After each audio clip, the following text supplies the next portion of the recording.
اس کا نام سلوانا جوزف ہے، تم اسے دیکھتے ہی عاشق ہو جاؤ گے اور اس سے شادی کرو گے۔ وہ بولا، میں اسے دیکھتے ہی عاشق ہو جاؤں گا اور اس سے شادی کر لوں گا۔ پارس، علی تیمور اور سونیا ثانی بڑے سے بڑا اور خطرناک سے خطرناک کام اپنی صلاحیات کے بل پر کرتے تھے۔ کبھی کبھی دشمن ٹیلیپیتھی جاننے والوں سے نمٹنے کے لیے ہمارا سہارا لیا کرتے تھے، ورنہ ٹیلیپیتھی کے سہارے سے انکار کر دیتے تھے۔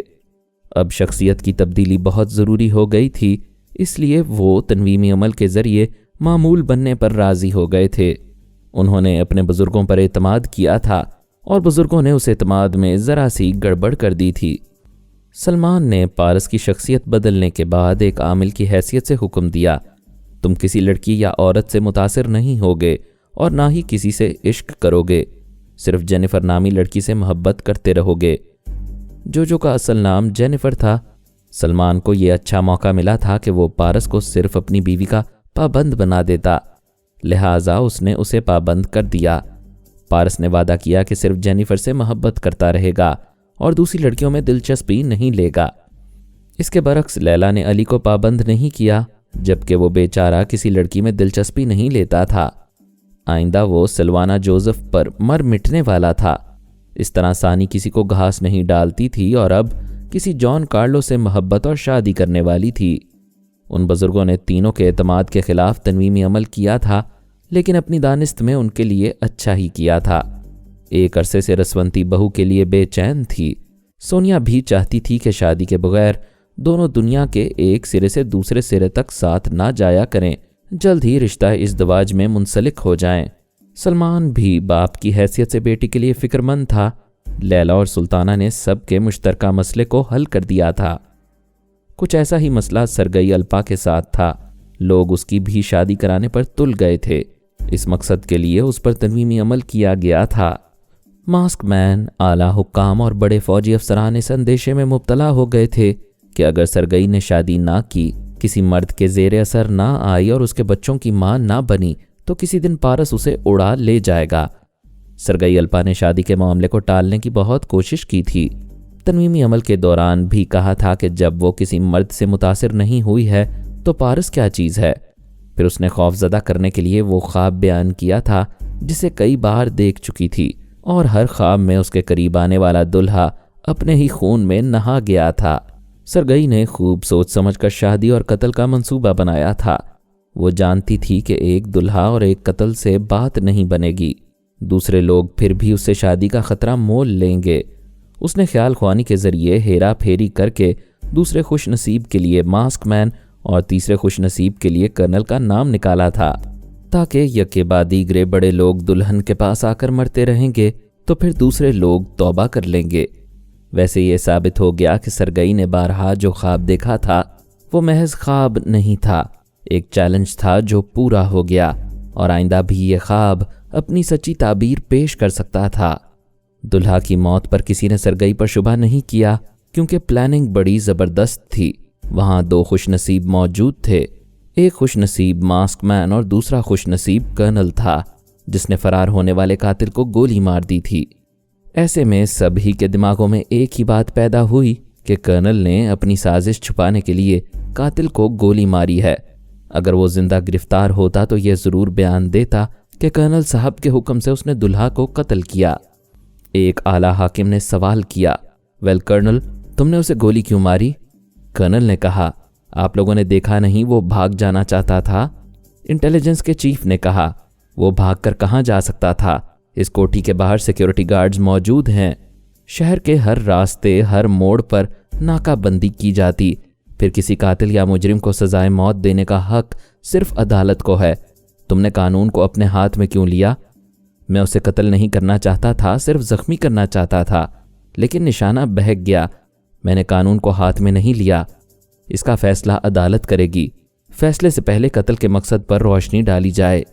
ماسک مین نے کہا، مجھے سرگئی کے بیوہ ہونے کا افسوس ہے۔ اس کے بعد دوسرا خوش قسمت میں ہوں۔ کیا مجھے بھی کسی سازش کے تحت قتل کیا جائے گا؟ کیونکہ میرے بعد ہی کرنل کی باری آئے گی۔ کرنل نے کہا، میں لعنت بھیجتا ہوں ایسی خوش قسمتی پر جو اپنے قابل فوجی افسروں کے قتل سے حاصل ہوتی ہو۔ میں تمام اعلیٰ عہدیداران کی موجودگی میں سرگئی سے کہتا ہوں کہ یہ میرے دماغ میں آئے اور میرے چور خیالات پڑھ کر سب کو سنائے۔ ایک حاکم نے کہا، یہ معقول بات ہے، سرگئی خیال خوانی کے ذریعے ابھی دودھ کا دودھ اور پانی کا پانی کر دے گی۔ دوسرے نے کہا، عدالت تک جانے کی نوبت نہیں آئے گی، اچھا ہے کرنل کی بے گناہی یہیں ثابت ہو جائے گی۔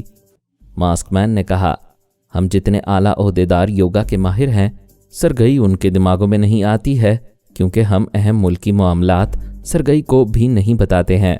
اگر یہ کرنل کے دماغ میں جائے گی، دوسری اہم معلومات بھی حاصل کر لے گی۔ ایک اعلیٰ حاکم نے کہا، اس کا مطلب یہ نہیں ہے کہ ہم سرگئی پر بھروسہ نہیں کرتے، یہاں یوگا نہ جاننے والے معزز عہدیدار موجود ہیں، ان سے بھی ملک کے وہ اہم راز چھپائے جاتے ہیں جن سے ان کا کوئی تعلق نہیں ہوتا۔ سرگئی کا بھی بہت سے ملکی رازوں سے تعلق نہیں، لہٰذا اسے کرنل کے دماغ میں چھپے رازوں کے قریب بھی نہیں جانا چاہیے۔ جتنے یوگا کے ماہر عہدیدار تھے وہ ماسک مین کے اس اشارے کو سمجھ گئے کہ سرگئی کرنل کے دماغ میں جاتے ہی یہ معلوم کر لے گی کہ اس کا اصل نام الپا ہے، اس کا تعلق امریکہ سے ہے اور وہ اسرائیل کے ایک شہر تل ابیب سے اغوا کی گئی تھی۔ صرف اتنا ہی نہیں، یہ بھی معلوم ہو جائے گا کہ پارس اس کی زندگی میں بڑے ہی ڈرامائی انداز میں آ کر جا چکا ہے۔ ادھر سرگئی بیوگی کے آنسو بہانے کے بعد چکرا کر گر پڑی تھی۔ اسے اٹھا کر ایک بیڈ روم میں لایا گیا، وہاں ایک فوجی ڈاکٹر نے اس کا معائنہ کیا، اس کے لیے دوائیاں تجویز کیں، پھر کہا، اسے صدمہ پہنچا ہے، ظاہر ہے کہ بارہا دیکھا ہوا خواب سچ ثابت ہوا ہے۔ اس حقیقت نے بیچاری کو ذہنی انتشار میں مبتلا کر دیا ہے، یہ ہوش میں آنے کے بعد نارمل رہے گی۔ وہ ہوش میں تھی، ڈاکٹر کے دماغ میں رہ کر اسی کی زبان سے لوگوں کو سمجھا رہی تھی کہ اسے صدمہ پہنچا ہے۔ کرنل کے خلاف مقدمہ قائم کیا گیا، کچھ روز تک اس کے خلاف ثبوت حاصل کرنے کی کوششیں کی گئیں، پھر اعلیٰ عہدیداران کی حمایت سے وہ کیس ختم ہو گیا۔ کسی کے قتل ہونے کی اتنی اہمیت نہیں تھی جتنی سرگئی کی شادی کی تھی۔ آئندہ وہ ماسک مین کی شریک حیات بننے والی تھی اور وہ جلد سے جلد شادی کے لیے بے چین تھا۔ اعلیٰ عہدیداروں کے کانوں میں یہ بات پھونک رہا تھا کہ سرگئی کو شادی کے لیے مجبور کیا جائے۔ یہ بات سرگئی سے کہی گئی تو وہ بولی، اگرچہ ایک کے مرنے کے بعد اتنی جلدی دوسری شادی نہیں کرنی چاہیے، تاہم میرے اندر پتہ نہیں کیوں ازدواجی زندگی گزارنے کی بے چینی سی رہتی ہے۔ میں تیار ہوں، چاند کی 14 تاریخ قریب ہے، اس روز شادی کروں گی۔ چاند کی 14 تاریخ کیوں ضروری ہے؟ میں نہیں جانتی کہ اس تاریخ کو شادی کیوں کرنا چاہتی ہوں، شاید میں چاہتی ہوں کہ اس تاریخ کو میرا خواب جھوٹا پڑ جائے۔ پھر وہ ایک ملاقات میں ماسک مین سے بولی، کیا تمہیں ڈر نہیں لگتا کہ میرا خواب پھر سچ ہوگا؟ وہ بولا، میں بزدل نہیں ہوں، یہ بزدلی کی بات نہیں، جب معلوم ہے کہ سانپ کے بل میں ہاتھ ڈالنے سے وہ ڈس لے گا تو وہاں ہاتھ ڈالنا بہادری نہیں۔ سانپ کا منکا حاصل کرنے والے جان پر کھیل کر منکا حاصل کرتے ہیں۔ کسی بھی چیز کو حاصل کرنے کی لگن شدت اختیار کر لیتی ہے تو آدمی پھر اپنی جان کی پرواہ نہیں کرتا۔ وہ چیز ہی ایسی تھی کہ اس کے لیے جان کی بازی لگانے والوں کی کمی نہیں تھی۔ اس جگمگاتے ہوئے تاج کو جو اپنے سر پر رکھ لیتا، ایک عالم کا شہنشاہ بن جاتا۔ اس کی ہر طرح حفاظت کرنے کے لیے اس کی مکمل ڈمی بنائی گئی تھی۔ وہ ڈمی بھی کچھ کم حسین نہیں تھی، اس کے جیسا ہی قد تھا اور اس کی طرح ہی صحت مند جسم کی مالک تھی۔ پچھلے 6 ماہ سے اس پر محنت کی جا رہی تھی۔ سرگئی کی آواز اور لہجے میں بولنا اور اسی کے انداز میں چلنا سکھایا گیا تھا۔ وہ اس ڈمی کو یورپی ملکوں میں اور خاص طور پر فرانس کے شہر پیرس میں بھیجنا چاہتے تھے۔ اسے پیرس میں بھیجنے کا مقصد پارس کو شکار کرنا تھا۔ ڈمی کا نام الپا بے کر رکھا گیا تھا تاکہ وہ اس نام سے پارس کی توجہ حاصل کر لے۔ ادھر سرگئی کو سمجھایا گیا کہ یہ ایک فرضی نام ہے، کبھی پارس کی ایک محبوبہ کا یہ نام ہوا کرتا تھا۔ وہ اس نام کی کشش سے ڈمی کی طرف مائل ہوگا تو اسے گرفتار کر لیا جائے گا یا گولی مار دی جائے گی۔ گولی مارنے کا فیصلہ اس لیے تھا تاکہ سرگئی الپا کے بہکنے کا اندیشہ ہمیشہ کے لیے ختم ہو جائے۔ سرگئی کو ہدایات کی گئی تھی کہ وہ ڈمی کے دماغ میں جا کر اس پر تنویمی عمل کرے اور یہ بات اس کے ذہن میں نقش کر دے کہ وہ ٹیلی پیتھی جانتی ہے۔ وہ ہر صبح اس کے دماغ میں جاتی تھی، اسے یوگا کی مشقیں کرایا کرتی تھی۔ اس طرح ڈمی بھی سانس روکنے کی عادی ہو گئی۔ ڈمی کو ماسکو سے پیرس بھیجنے کے تمام انتظامات مکمل ہو گئے۔ روانگی سے 1 دن پہلے عامل اس پر تنویمی عمل کرنے آیا تاکہ وہ ڈمی بھی پارس کے قریب نہ آئے اور تنویمی عمل کے مطابق ماسک مین کی وفادار رہے۔ جب اس نے عمل شروع کیا تو سرگئی چپ چاپ ڈمی کے اندر موجود تھی اور اس کے اس عمل کو ناکام بنا رہی تھی، لیکن ڈمی کے ذریعے یقین دلایا کہ اس کا عمل کامیاب جا رہا ہے اور وہ ہمیشہ ماسک مین کی وفادار بن کر رہے گی۔ عامل مطمئن ہو گیا، اسے تنویمی نیند سونے کے لیے چھوڑ دیا گیا۔ تب سرگئی نے اس پر عمل کیا، اسے ٹرانس میں لا کر اپنی معمولہ بنا کر یہ باتیں اس کے دماغ میں نقش کر دی گئیں کہ وہ سرگئی کی جگہ آ جائے گی۔ خود کو سر سے پاؤں تک اور دل سے دماغ تک سرگئی آنڈروف سمجھتی رہے گی۔ سرگئی ہمیشہ خیال خوانی کے وقت ایک کمرے میں جا کر دروازہ بند کر کے کسی کے خیالات پڑھتی تھی۔ اس نے ڈمی کو بھی حکم دیا جب بھی اسے خیال خوانی کا حکم دیا جائے وہ کسی خالی کمرے میں جا کر دروازہ بند کر لیا کرے۔ سرگئی وقت ضرورت آ کر اس کے پاس پہنچ کر خیال خوانی کیا کرے گی۔ ڈمی کے دماغ میں سرگئی کو صرف اس وقت تک برابر آتے جاتے رہنا تھا جب تک وہ پیرس نہ جاتی یا کسی بھی ملک میں پہنچ کر ماسک مین کے خاص ماتحتوں اور سراغ رسانوں سے نجات حاصل نہ کر لیتی۔ وہ دوسرے دن ڈمی کی رہائش گاہ میں اس سے ملاقات کرنے گئی۔ وہاں چند خاص افراد ہی جا سکتے تھے۔ چونکہ سرگئی بھی ڈمی کی ٹریننگ دیتی رہتی تھی اس لیے سیکیورٹی گارڈز نے اسے اندر جانے سے نہیں روکا۔ اس نے ڈمی کے پاس آ کر بیڈ روم کے دروازے کو بند کر لیا۔ جب وہ دروازہ دوبارہ کھلا تو ڈمی وہ لباس پہن چکی تھی جو سرگئی ابھی پہن کر آئی تھی۔ وہ اس لباس میں رہائش گاہ کے باہر آئی۔ سیکیورٹی گارڈز نے اسے سرگئی سمجھ کر سلوٹ کیا۔ وہ سرگئی کی کار میں بیٹھ کر جانا چاہتی تھی، اسی وقت ماسک مین کی کار آ کر رکی۔ اس نے کار سے باہر آ کر پوچھا، ہیلو سرگئی، یہاں کیا کر رہی ہو؟ ایک تو ڈمی خود کو مکمل سرگئی سمجھتی تھی اور دوسرا یہ کہ سرگئی اس کے دماغ میں تھی۔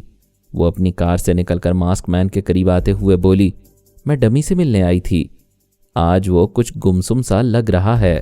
ماسک مین نے کہا، میں اس کی وجہ جانتا ہوں، پچھلی رات اس پر تنویمی عمل کیا گیا تھا، اس لیے وہ ذرا الجھی ہوئی ہوگی۔ پھر اس سے پہلے کہ وہ کوئی اور سوال کرتا سرگئی نے کہا، کل چاند کی 14 تاریخ ہے۔ وہ مسکرا کر بولا، کل میں تمہیں اپنی دلہن بناؤں گا۔ جب میرے دل میں شادی کی خواہش پیدا ہوئی ہے تو اس کے ساتھ یہ بھی خواہش تھی کہ میرا ہونے والا شوہر مجھ سے محبت کرے، لیکن تم اپنے معاملات میں اتنے مصروف رہتے ہو کہ مجھ سے محبت کرنے کی فرصت نہیں ملتی۔ ہاں، میں نے کئی بار محبت کے لیے وقت نکالنے کی کوشش کی مگر کام کا بوجھ بہت ہے۔ آج رات کو تمہاری ڈمی سیاحوں کی ایک ٹیم کے ساتھ روانہ کر دی جائے گی۔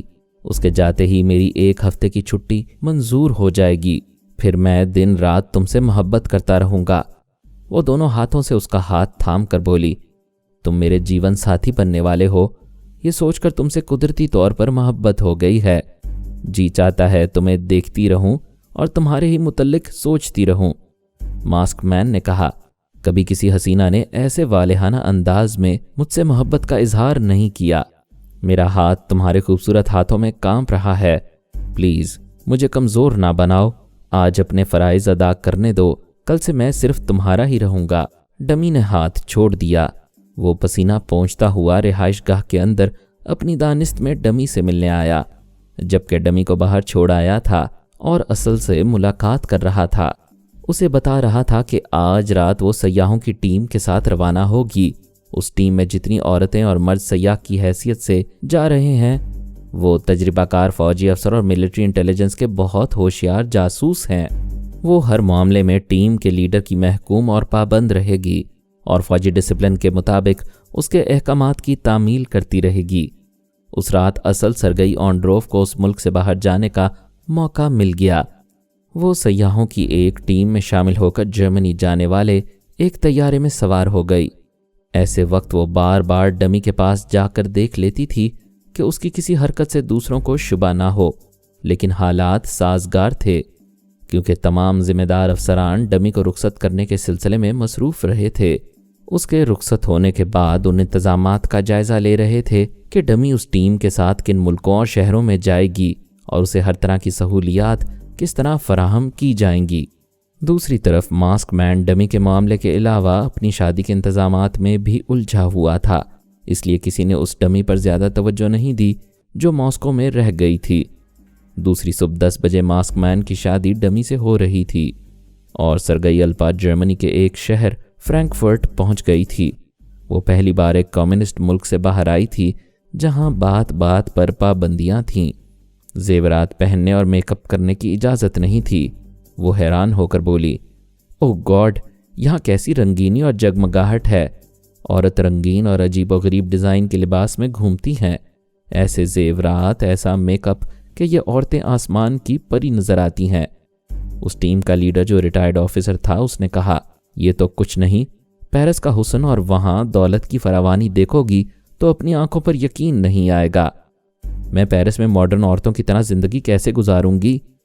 وہاں تمہارے لیے میک اپ مین، ہیئر ڈریسر اور گورننس وغیرہ کا انتظام کیا گیا ہے، وہ سب تمہیں ماڈرن اور سمارٹ بنا دیں گی۔ وہ ٹیم کے افراد سے باتیں کرنے کے بعد اپنے کمرے میں آئی، پھر دروازے کو اندر سے بند کر لیا۔ وہ سب ایک ہوٹل میں قیام کر رہے تھے۔ انہوں نے باہر جا کر تفریح کرنے کا پروگرام بنایا تھا، لیکن وہ درد سر کا بہانہ کر کے کمرے میں آ گئی تھی، کیونکہ ڈمی کے پاس جا کر وہاں کے حالات معلوم کرنا ضروری تھا۔ وہاں ماسک مین بہت خوش تھا، شادی کامیاب ہوئی تھی۔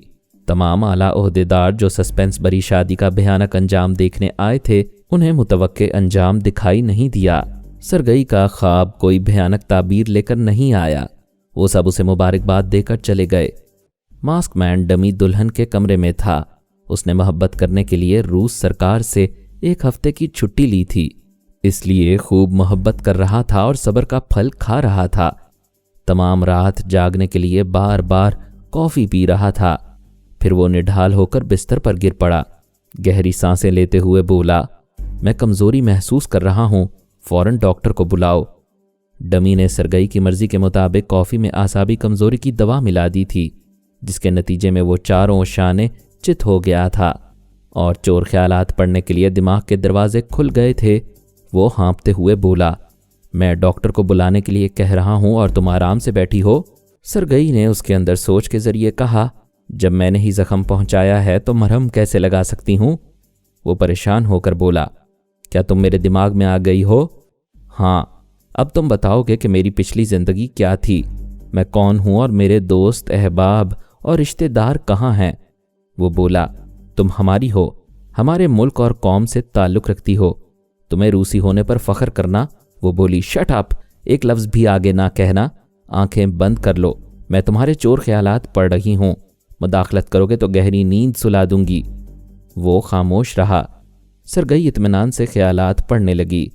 پتہ چلا کہ اس کا اصل نام الپا بیکر ہے۔ وہ امریکہ میں پیدا ہوئی تھی، وہاں تعلیم حاصل کی تھی اور وہیں ٹرانسفارمر مشین کے ذریعے ٹیلیپیتھی کا علم ملا، لیکن وہ نسلاً یہودی ہے، اس لیے امریکہ سے فرار ہو کر اسرائیل چلی گئی۔ وہاں پارس نے بڑے ڈرامائی انداز میں اسے پھانس لیا۔ اسے اپنے ساتھ فرانس لے جانا چاہتا تھا، لیکن ماسک مین کی کامیاب پلاننگ نے اسے ماسکو پہنچا دیا۔ وہاں اس کا برین آپریشن کیا گیا، اس کے دماغ سے پچھلی زندگی بھلا دی گئی۔ ماسک مین کے خیالات تمام پردے اٹھا رہے تھے، ماضی کی ہر بات کھل کر سامنے آ رہی تھی۔ خاص طور پر 2 باتیں اہم تھیں، ایک تو یہ کہ وہ پارس کی دیوانی تھی، دوسری بات یہ کہ دیوانگی کے باوجود اس سے دور رہنا چاہتی تھی کیونکہ وہ مسلمان تھا۔ سرگئی الپا نے ماسک مین سے پوچھا، تم لوگوں کو میرے تمام تفصیلی حالات کیسے معلوم ہوئے؟ اس کے چور خیالات نے بتایا، اسے اغوا کر کے ماسکو لانے کے بعد اس پر تنویمی عمل کیا گیا تھا۔ اسے معمولہ بنا کر حکم دیا گیا تھا کہ وہ اپنی زندگی کے تمام حالات اور واقعات تفصیل سے بیان کرتی رہے۔ جب اس نے حکم کی تعمیل کی اور اپنی زبان سے پوری ہسٹری بیان کرنے لگی تو اسے آڈیو ریکارڈر کے ذریعے ریکارڈ کر لیا گیا۔ سرگئی نے پوچھا، میری ہسٹری کیا بتاتی ہے؟ کیا میں پارس سے محبت کرتی تھی؟ اگر کرتی تھی تو دور کیوں رہنا چاہتی تھی؟ کیا صرف اس لیے کہ میں یہودی ہوں؟ اس کے چور خیالات نے کہا، تمہیں پارس سے محبت رہی تھی، تم چاہتی تھیں وہ تمہارا مذہب قبول کر لے اور اس کے دماغ میں تمہاری حکومت قائم ہو۔ پارس نے دونوں ہی باتوں کو ناممکن بنا دیا۔ آخر تم نے اسے دور ہو جانے کا فیصلہ کیا۔ ایسے ہی وقت ہم نے تمہیں اسے چھین لیا اور یہاں لے آئے۔ وہ سوالات کرتی رہی اور اس کے چور خیالات سے جوابات حاصل کرتی رہی۔ یہودی ہونے سے دلچسپی بڑھ گئی تھی، لہٰذا اپنے مذہب اور اسرائیلی قوم کے متعلق زیادہ سے زیادہ معلومات حاصل کرتی رہی۔ پھر اس نے ماسک مین کو اپنا معمول بنا کر اس کے دماغ کو ہدایت دی کہ وہ اس کی سوچ کی لہروں کو محسوس نہیں کرے گا۔ وہ دماغی طور پر ہوٹل کے بند کمرے میں حاضر ہو گئی